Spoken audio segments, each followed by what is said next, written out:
Okay, magandang gabi sa inyo lahat. Nandito po tayo ngayon para po ipakita sa inyo ang totoong kaganapan na nangyari dyan sa KOGC o Kingdom of Jesus Christ nila Pastor Kibuloy. Nagpadala po ang bangag na Presidenteng Marcos ng Batalyong SAP para po tugisin, hulihin ang kanilang mahal na Pastor Kibuloy dyan po sa KOG. Kaya lang napansin po ng media at ng ibang netizen na talagang may paglabag sa karapatan ng mga miyembro nila Pastor Kibuloy. Ang nangyari po ay sa pilitan na buksan ang gate ng Kingdom of Jesus Christ nila Pastor Kibuloy para pumasok. At ang nangyari ay ganito, ang mga miyembro nila Pastor Kibuloy ay talagang itinutulak, talagang ipinakita nila ang barbaric na hindi makatarungan, hindi makatao at tinatrato silang mga terorista. Ano ang nangyari ngayon sa bansang ito? Ito na ba ang umpisa ng martial law, kagaya ng ginawa ng kanyang tatay na si Senior Marcos na isa ring demonyong presidente noong kapanahonan ng dekada 70. Okay, so ito po ipapakita natin, ito po ang totoong nangyari kaya na Pastor Kibuloy kasama po ang kanilang mga membro kanilang umaga. At ang Davao City po ngayon is under siege. Ibig sabihin, merong tension na namumuo dito po sa Davao City. At para makita nyo ang kabuuan at totoong pangyayari, later on, pagkatapos ng video, inanyayahan ko po kayo na mag-comment, magkakaroon po tayo ng kuro-kuro at pag-usapan po natin ano ang katarantaduhang ginawa ni Marcos nito sa mga miyembro nila Pastor Kibuloy kaninang umaga. At itong video na ito ay buong katotohanan para ilahad natin sa sambayanan na ang Marcos administration na ito ay inumpisahan na po ang tinatawag nating martial law na siyang ginawa din ng kanyang demonyong tatay noong dekada 70 na kaya silang pamilya pinatalsik dyan sa Honolulu, Hawaii dahil sa people power. People power po ang nangyari noon sa puot at galit ng mamamayan na hindi na matiis ang kademonyuhan ng Marcos pamilya na ito. Okay, panoorin nyo po itong video para makita nyo ang buong katotohanan kaninang umaga lang. Region 10. I don't know kung protocol ba yan. Grabe no, buong pwersa. Mayroong Special Action Force, merong National Bureau of Investigation, merong CIDG, merong PNP, Region 11, 12 at saka 10. Meron pang mga special agent na palipad-lipad pa ng mga chopper dyan, pagkapanggapang pa mga sniper dyan. Alam po namin yan. And we are harmless people. Wala po kaming dit-dit na mga baril kahit anuman. Ang pinakausap namin, sir, mahinahon po kami. Ano bang gusto ninyo? May lawyer po kami. They are really forcing themselves para makapasok sa mga gate po natin. Ito, pinapwersa nila. Pero mo, nakakatulakan na, meron kawawa yung kapatid natin na babae, ang liit-liit pa naman. Hindi ka maawa yun, walang kadala-dala, natumba na, aapakan mo pa ng combat boots mo. Ano yan? Anong treat nyo sa amin, mga kriminal? Yung mga ginagawa niya, doon yung dapat sa mga bangag at mga kriminal. Kami dito, sir, we are living peacefully dito sa compound. Kaya hinihingan natin sila ng papel because we will surely obey kung ano po yung law. Tingnan mo, sir, about mga 1 hour and 30 minutes, dumating yung mga lawyers natin. Representative po, ano ba yung gusto nila? Ganito, meron pong sila mga nakasulat doon na mga buildings na bibisitahin, Bible School, JMC, Kingdom, halugugin nyo. So, 4 teams po sila. 16 to 17 na mga tao. May representative ang CIDG, legal team nila, NBI team. May leader po sila, lead sa grupo nila. At saka mga 10 na mga full battle gear, papasok talaga. Pinayagan natin, sir. Pinayagan natin. They search every building kung ano yung nakasulat doon sa search. O yun po ang gusto. Organize po tayo. Nakita nila, sir, hindi po kami masusamang tao. Hindi po kami yung mga gusto ng kaguluhan. Ayaw namin ng kaguluhan. Kung kayo, mga basag dyan, bangag dyan sa gobyerno, puro ang mga utak yung kaguluhan, ayaw po namin kasi yan po ang turo ni Pastor Kibuloy sa amin. Mahinahon po kami. We wanted na i-lay down nila ano ba ang gusto yung i-search kung meron bang search. Yung warrant. Correct. Kailangan ba yun, sir? Mag-ibahin yung property? Itong property ng Kingdom of Jesus Christ, sir. Sakripisyo po ito ng mga full-time miracle workers, Kingdom Miracle members. Ni Singkong Duli, wala po sila contribution dyan. Tapos sisirain nila ng ganyan. Garapalan sa basusan, this is really overkill. Padalhan mo, sir, ng mga operatiba special mission. Ang harap sa mga kababaihan, mga kabataan, mga Bible school students, mga matanda, sir, na inaruga dito sa loob. Walang kalaban-laban, tututukan mo ng mga baril na ganyan. Aapakan mo ng combat shoes mo, hihilahin mo, ibalandra mo, ibalibag mo. Sir, that is really barbaric action. And then, sa kapulisan, you are there to serve and protect. Yun yung tagline natin, to serve and to protect. Sino pong pinoprotektahan ninyo? Kanino po kayo naninilbihan? Ay ilan lang? And then you will just tell us, sumusunod lang kami ng utos. Wala ba kayong puso? Hindi ba nyo nakita? We are unarmed. May isang baril, wala nga kayo nabitbit palabas, di ba? And then you believe na may private army, marami mga baril dito, that we are dangerous? Look at that. How unfair and injustice ang gobyernong ito. Tingnan nyo yan, sir. Isang mata ako nandun in the front line po, kawa po ang ating mga kapatiran, sir. Kawa walang kalaban-laban, sir. Biruin mo ganyan, sisirain lang. Pupunta kayo dito, sisirain lang. We are more than willing and welcome. Papasukin po kayo. Huwag po kayong maging barumbado kasi hindi po kami barumbado. Hindi po kayo naturuan ng mga magulang yung mabuting asal.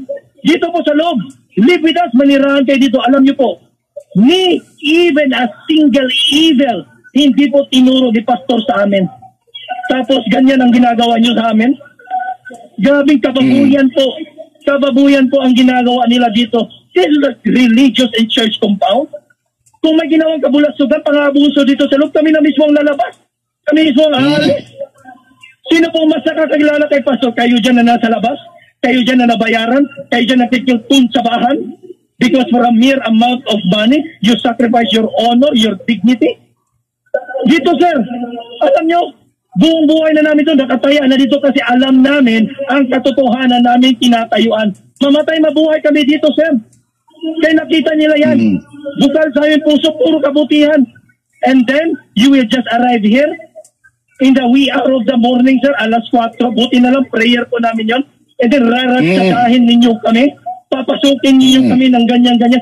Gigibain ninyo mga bakod namin, mga gate namin, puwersahan. Kami na mismo nakikiusap. Sir, sandali lang po. Meron po kaming lawyer, pwede po natin pag-usapan ito. Biruin nyo yan para mga sabog, mga bangag. And I'm calling the attention sa inyo yung mga lead leader nila, team leader nila dyan, commanding officer nila dyan. Ganun ba tayo ang operation natin, sir? Kami na mismo nakikiusap. Any building sa loob, you can search it. Pero sa loob, sir, dapat may lawyer. Dapat, sir, mayroong mga video, may media po tayo. Dapat nga, may barangay captain, may official para makita. Makita fair and square po tayo, sir. Bakit nyo gaganyanin kami? And then, ihaharap nyo sa amin. Try to imagine. Yung mga nakita ko lang sa palabas, sa movie.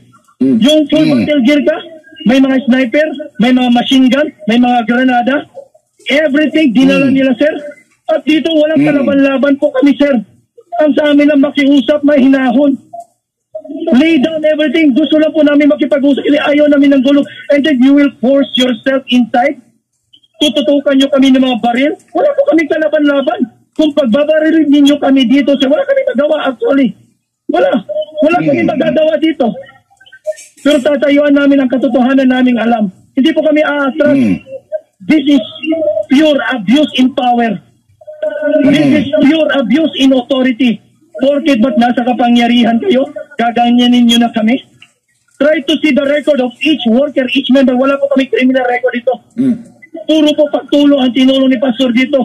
Tinuruan, binago po ang buhay namin. And then you are there carrying those weapons. Hindi po mga ordinaryong baril, sir. Sir, hindi po mga maliliit, mga maiksi na mga baril. Matataas na kalibre ng baril. Carlo. Matutroma po mga kabataan, mga minor nandito because nagsasalayar po kami. We are having our prayer here. And then sasalakayin ninyo kami. Ano ito, sir? War zone? Ano ito, sir? Iraq? Very peaceful po dito ang compound na ito.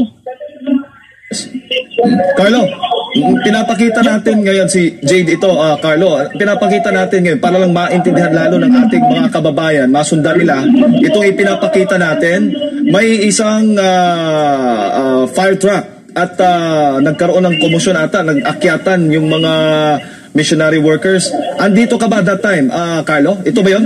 Nandyan ako sa tuktok, sir. Ayun. Nandyan ako sa tuktok. May Unang sundalo na sumampa, nakapasok sa compound, Oo. sir. Unang sundalo. Tatlo yan sila eh. Nakasampa sa fire truck Yan. natin. Ako doon sumampa, sir. Ako po ang nagdipa sa aking mga kamay. Tinawag ko po yung mga kasaman. Mga kapatid, halina kayo kasi pwersa pinasok and I always exist. Sabi ko, sir, huwag po natin gawin ito, sir. Oo, nakikita. Kaya kami mag-uusap po. Nakikita ka namin dito, naka-jacket ka, yung likod mo may Yes. numerong 01. Ikaw ito.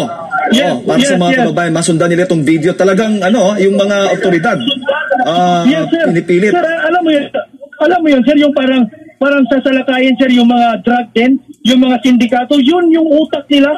Biroy mo, and then when they found out, wala po kami ni isang armas, walang kutsilyo, wala lahat, sir. Dala-dala namin, sir, IDP to tayong, biroy mo yan, sir.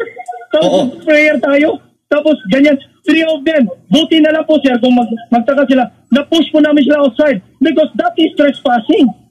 Hinahanap namin yung papel, black and white po tayo. Oo. Kita nyo, ano yung i-search nyo? Bakit kayo papasok ng bigla sa compound po namin? Bahay namin ito, sir. Dito po kami nakatira. Kung yung bahay ninyo papasukin, papayag po kayo? Bahay niyo illegal na papasukin, gigibain yung bahay niyo, papayag ba kayo? Ito bahay po namin, dito po kami naninirahan. Totoo yan. Tapos papasukin, babasukin, babuyan po tayo. Oo, at malinaw, para sa ating mga kababayan, naputo lang, balikan lang natin si Brother Carlo, malinaw na walang ipinakitang dokumento muna bago isinagawa yung kanilang paglusob dyan. Nakikita po ninyo, nagkaroon ng komosyon yung mga missionary workers bago lang po natapos, bago lang nagsisimula yung prayer natin dyan, partner. Ang malinaw, partner, raid muna bago paliwanag. Yun nga eh. Pero walang search warrant na dala. Walang dokumento. Arrest order ang dala. Oo. So, Sir Jay.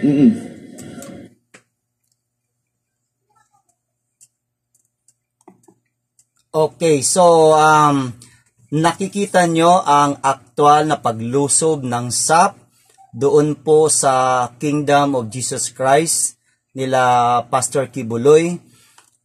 Narinig nyo naman na talagang wala silang search warrant. Ito ay warrant of arrest. Uulitin ko, magkaiba ang search warrant at saka warrant of arrest.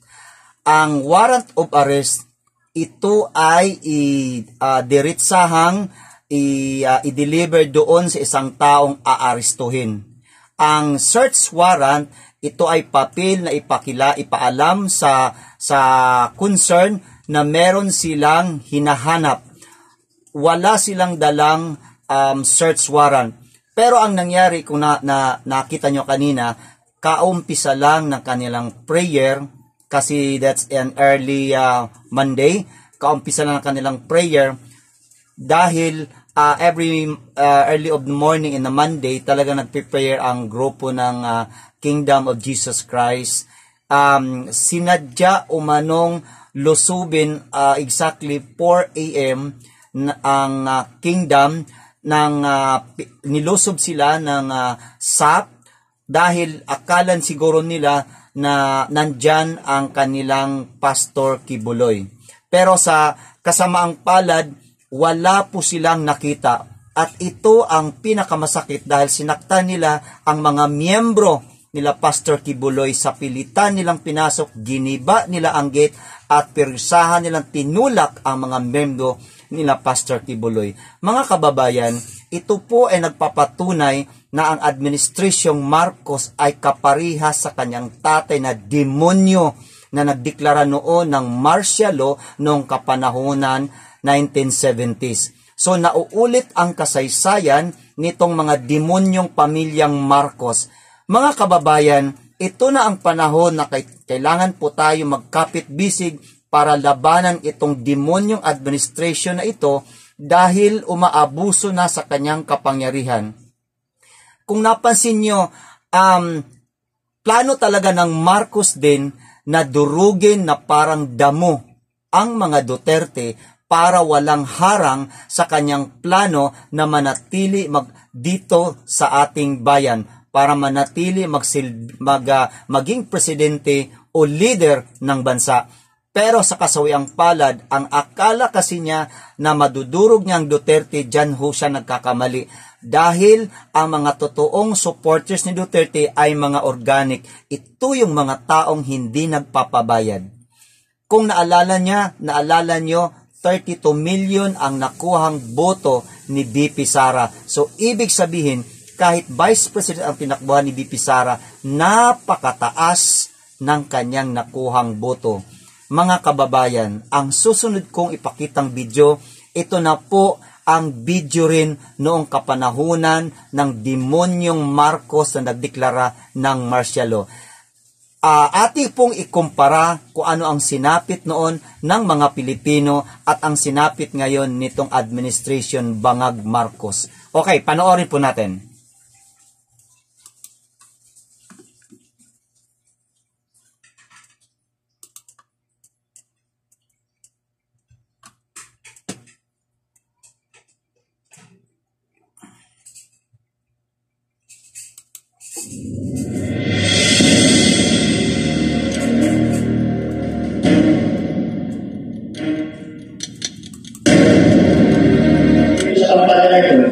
Hindi na ang media lang ang nagtatanggap ang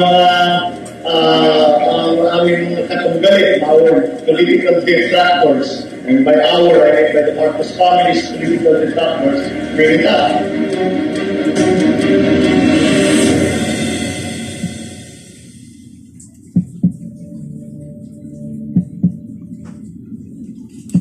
Ito na ang mga tinorture noong kapanahunan ng martial law noong panahon ng kanyang tatay Marcos Sr.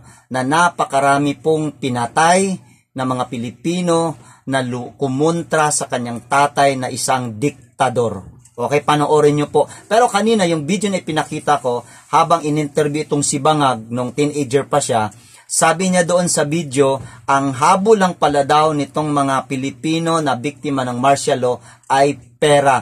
Kaya pala ngayon, ang pinaggagawa nitong animal na administration ito, tawag nito, nag-aabot siya ng mga pera, mga ayuda, dahil ang tingin yata sa atin nitong Marcos Jr. ngayon, ang mga Pilipino ay patay gutom.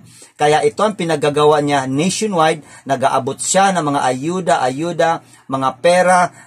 Pati nga yung isang araw nagkaroon sila ng concert dyan sa may Davao del Norte na kung saan dinaluhan ng mga artista at ito ay gumastos ng millions. Di ba po, pera ng bayan na nilustay nila? Okay, panoorin natin itong panahon ng martial law. Ito sila yung mga biktima ng martial law na pinatorture ng kanyang tatay na si Marcos Sr. na isang demonyong diktador. Walang justice. Walang justice. Dito ako nanghihilakbot eh. Yung isinasantabi ni Bongbong ang lahat ng ito. In fact, ang tawag niya sa amin na naghabla sa Marcos Estate sa Hawaii ay mga mersenaryo. Sabi niya, yan ang mga yan, ang habulang pera. Kaya doon kami nag-file ng case against the Marcos Estate was because we were after money.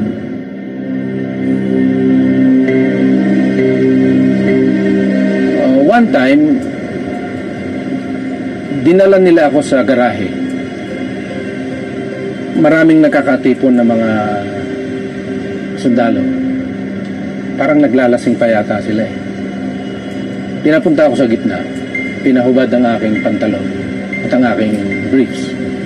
At yung isa ay naghanda ng stick, nilagyan ng sabon para ipasok sa aking ari.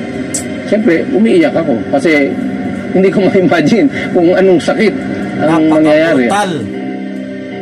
Brutal na brutal. Kapanahon na kanya. One time, pinatawag ako, pinaangat ang aking dalawang paa, naka-stretch, at yung opisyal, isang lieutenant, na naging commissioner pa ng customs na-promote nung panahon ni Colo. May dala siyang soft drink bottle at unti-unting ihinahataw sa aking hita. Hindi naman masakit, siyempre. dahan-dahan lang eh. Hindi ko alam na it would take forever. Yung papalitan siya ng iba at 4 hours, tuloy-tuloy yung